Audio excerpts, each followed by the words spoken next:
तो अभी additional depreciation में यहाँ पे हम लोगों ने देखा कि क्या बोलते हैं कि एक तो डेप्रिसिएशन जैसे नॉर्मली मिलता है वो तो मिलेगा ही मिलेगा, एक्स्ट्रा डेप्रिसिएशन भी थोड़ा सा मिलेगा। जैसे मान लो एक मतलब यहाँ पे मैं एक एग्जांपल दे देती हूँ। जैसे मान लो फर्नीचर के ऊपर लगता है 10% का डेप्रिसिएशन, है ना। फर्नीचर की मैं यहाँ बात करूँ, चलो फर्नीचर छोड़ो, नॉर्मली किसी प्लांट एंड मशीनरी पर लगता है 15% का डेप्रिसिएशन, ठीक है, 15% का डेप्रिसिएशन लगता है।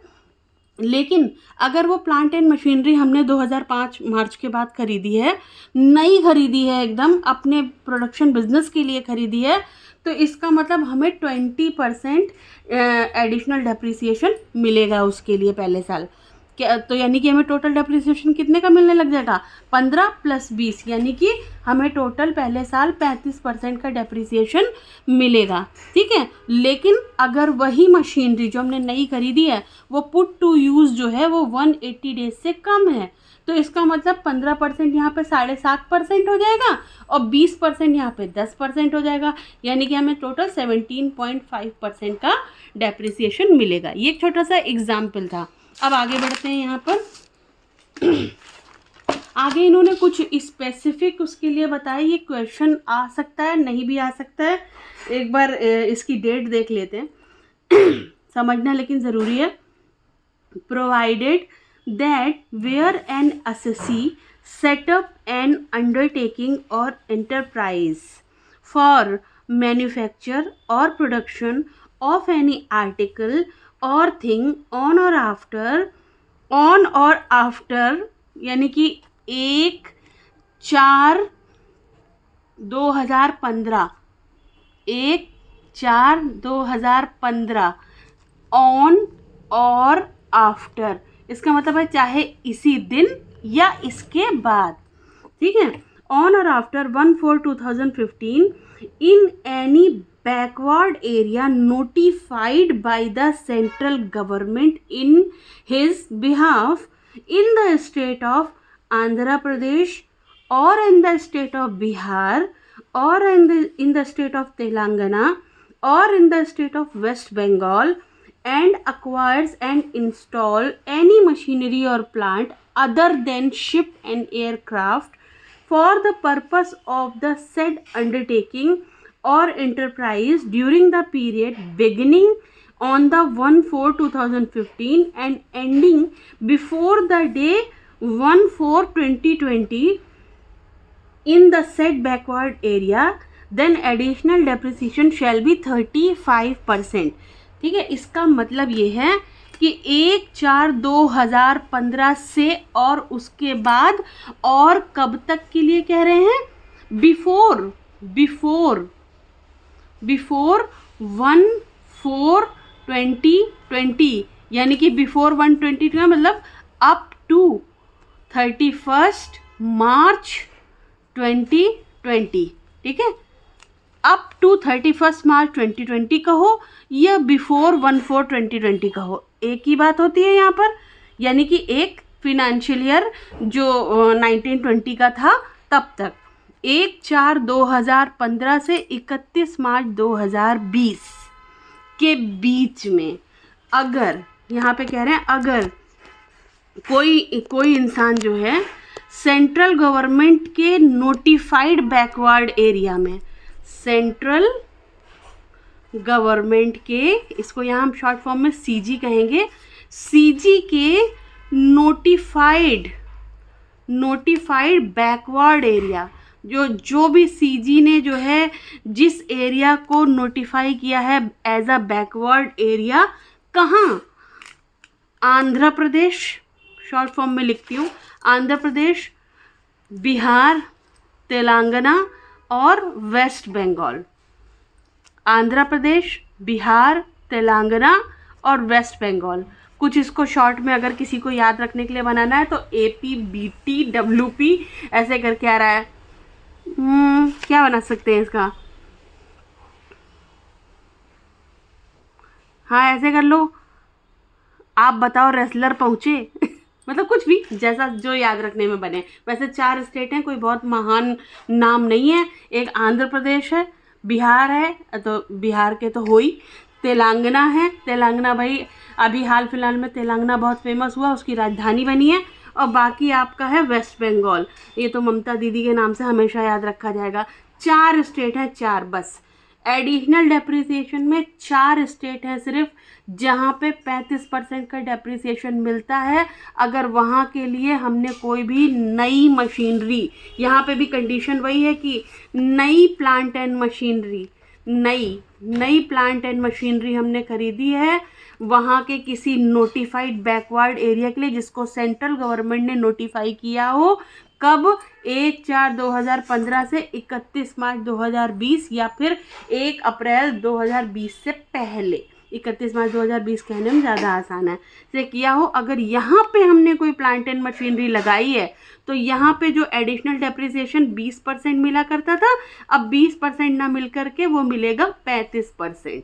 20% नहीं मिलेगा, यहाँ मिलेगा 35%। यानी कि प्लांट एंड मशीनरी पर नॉर्मली डेप्रिसिएशन होता है 15%, तो प्लस वहाँ 20% मिलता था, यहाँ पे 35% मिलेगा। यानी कि टोटल कितना मिलने लग जाएगा? ऐसे देख लो, 30, 40, 50% मिल गया। ये तो 50% डेप्रिसिएशन पहले ही साल में मिल जाएगा। लेकिन यहाँ पे भी वही कंडीशन लागू होगी कि अगर पुट टू यूज़ 180 डेज से कम है तो उस कंडीशन में ये 15% भी भाई 7.5% हो जाएगा और ये 35% भी कितना हो जाएगा? आधा करो इसका, 35, 15, 16, 17.5% अब इसका टोटल कर लेना अपने आप कितना होगा। ठीक है, ये टोटल इतना जो है डेप्रिसिएशन मिल जाएगा, अपने आप देख लेना। ठीक है, ये सिर्फ 4 स्टेट के लिए है, मैं बार बार बता रही हूँ। आंध्र प्रदेश बेचारा राजधानी विहीन हो गया है इसलिए फेमस है। बिहार भाई अपना बिहार है। तेलंगाना क्योंकि हाल ही में उसको राजधानी मिली है। वेस्ट बंगाल तो ये तो ममता दीदी का क्षेत्र है, तो इसलिए ये 4 एडिशनल डेप्रिसिएशन में सिर्फ 4 स्टेट हैं।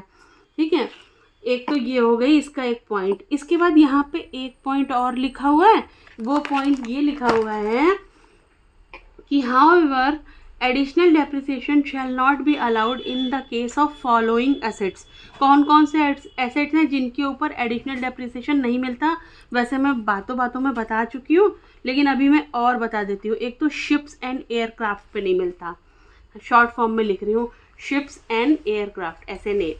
सेकेंड नंबर किसके ऊपर नहीं मिलता? एनी मशीनरी और plant which before its installation by the SSC was use either within और outside India by any other whatever. इसमें कुछ टूटा दिख नहीं रहा है, तो कहने का मतलब वही है, सेकेंड हैंड नहीं होना चाहिए।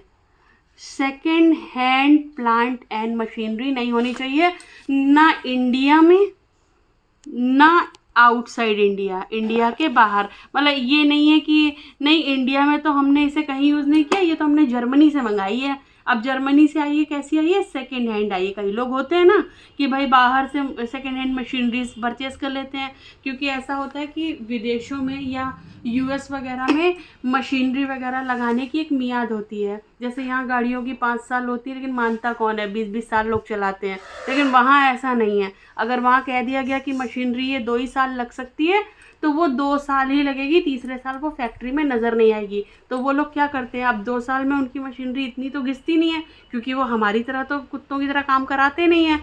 तो इसलिए वो लोग जो हैं उनकी मतलब ठीक ठाक कंडीशन में होती है, क्योंकि उनके ऊपर बहुत सारे प्रोटोकॉल होते हैं, वो मेंटेनेंस अपनी बराबर रखते हैं।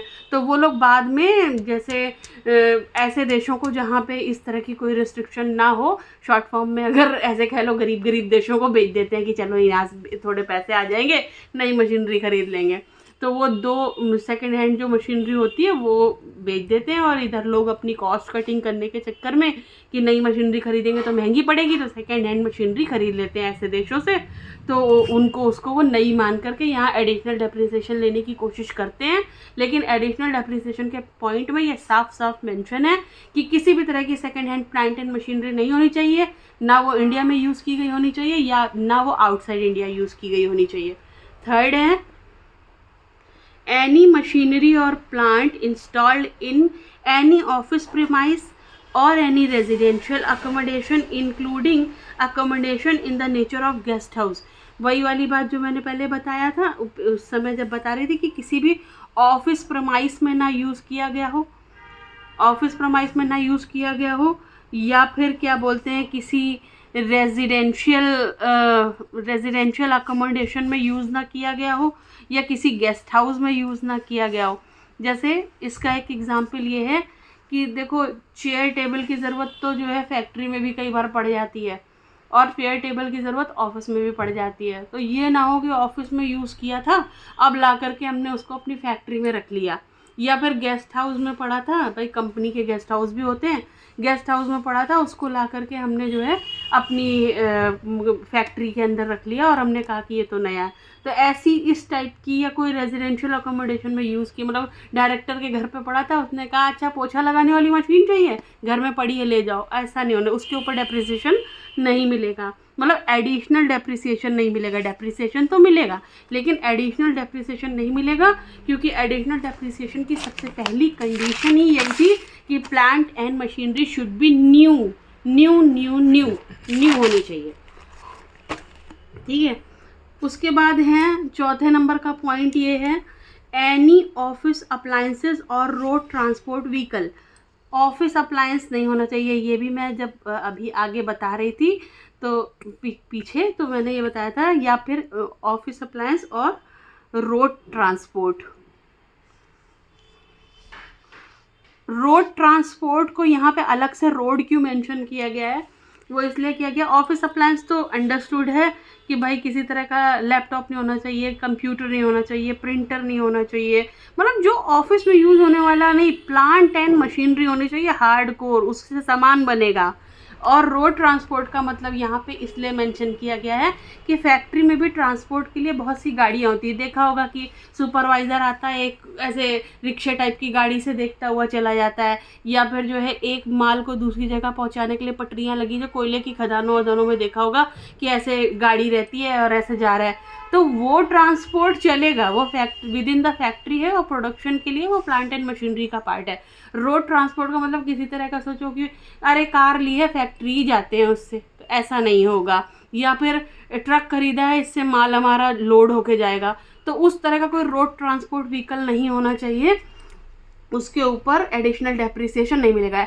मतलब point to be noted milord यहाँ पर ये है कि यहाँ पे डेप्रिसिएशन तो मिलेगा, एडिशनल डेप्रिसिएशन नहीं मिलेगा। इन सब पे एडिशनल डेप्रिसिएशन नहीं मिलेगा। डेप्रिसिएशन तो सब पे मिलता है भाई, जो भी टेंजिबल एसेट्स हैं उनके ऊपर तो डेप्रिसिएशन मिलता ही मिलता है भाई। लैंड एंड बिल्डिंग पे ज़्यादातर एप्रिसिएशन होता है, हालांकि वो भी अगर डेप्रिसिएट हो रही तो मिलता है, लेकिन ज़्यादातर उस पर एप्रिसिएशन होता है। बाकी सभी तरह की एसेट्स पे डेप्रिसिएशन ही होता है जो यूज़ होती हैं, तो पता ही है, कोई कन्फ्यूज़न हो तो पूछ लेना। लेकिन इस टाइप की यहाँ एडिशनल डेप्रिसिएशन पड़ रहा है तो उसमें मैं बता रही हूँ। 5वें नंबर का पॉइंट यहाँ पर है